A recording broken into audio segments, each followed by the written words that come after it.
So, you're all in high school, right? Some of you may be just starting. Others of you might be getting ready to graduate.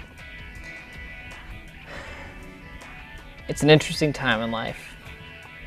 You are building relationships here at church and in other places.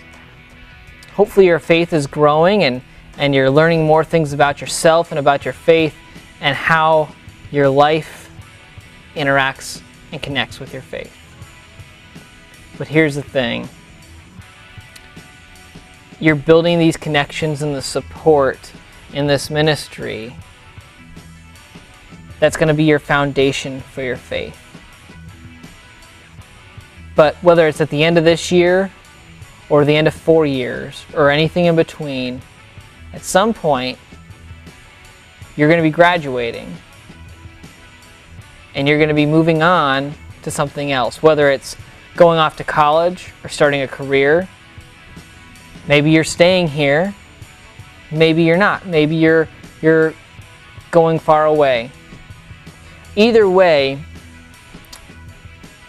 you might not have this group, this youth ministry to constantly rely on. You might not have regular Sunday evening meetings. A bunch of your friends that are in this group with you now might be moving off or might be staying here while you're moving off. Your group's going to separate. Doesn't mean you can't stay in touch. In fact, nowadays it's great. We've got Facebook and Skype and Twitter and all kinds of stuff, cell phones and text messages, all this technology that keeps us connected, which is terrific. So you can stay in touch with each other a lot more than you can now than before. But still, it's that personal connection. So what's that mean for your faith life? When you go off to college, maybe you're going to go to maybe a campus where there's a lot of different people with a lot of different beliefs. Maybe you can't find a church that's a lot like St. Stephen. And maybe you can't find a church at all that you like or that you feel at home in. So what then? Do you stop going to church? What's that do to your faith life? What happens to your walk with Jesus? Do you have to go to church to be a good Christian? What do y'all think? Okay, so there's no right or wrong answer to this.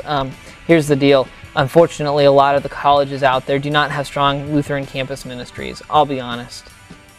So it's going to be kind of hard for you to find a church that believes exactly what St. Stephen believes and preaches exactly what we believe and preach.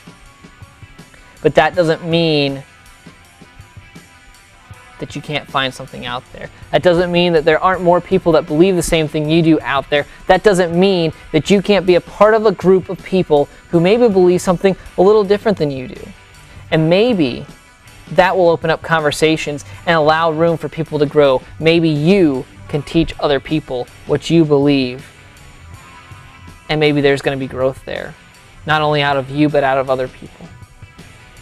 So my question to you all is, what's it look like for you to continue your faith after Solid Rock? Maybe it's finding a church wherever you're at and becoming highly involved there and finding a new church home. Maybe it means getting involved at St. Stephen in a different way. Maybe it means that you start serving in a different way. Maybe you take leadership roles at St. Stephen. Maybe you start helping out with the elementary ministry or the middle school ministry and eventually the high school ministry and giving back to those people, sharing with what you've learned. Maybe it means starting a young adult ministry at St. Stephen or elsewhere. Who knows? Or even more so, what does it mean if you go someplace and you can't find anything other than people who think the same way you do or just have a love for Christ, and maybe your beliefs are a little bit different, and maybe you start gathering together in homes and talking about the questions of faith you have. It doesn't mean you all have answers. Maybe none of you have answers. That doesn't matter. When you gather, Jesus shows up. So what does that look like for you? I don't have any strong answers for this question that we're talking about today because it looks different for everyone. And unfortunately, our church, not just the Lutheran church, but the larger church, the Christian church, doesn't understand how to help you keep your faith after you leave high school. That's a sad reality. And I want to help you figure that out because I think it looks different for everyone and in every situation. But here's the deal. You all are smart enough to know what it's going to take to keep your faith alive. Maybe it means planning your own mission trips every summer. Maybe it means creating your own church. Who knows? But the challenge is to you all because you all are the leaders of this church's future. You're not the future of the church. You are the church. But you're the leader of the future church. And without you, this church is going to die. So what are you going to do to keep your faith alive? What are you going to do to make sure that you continue to act out your faith every single day? What's that look like to you? And how are you going to make it happen? How are you going to support each other in that? It's a challenge. It's not easy. But I believe you all can do it. And I believe God wants you to do it.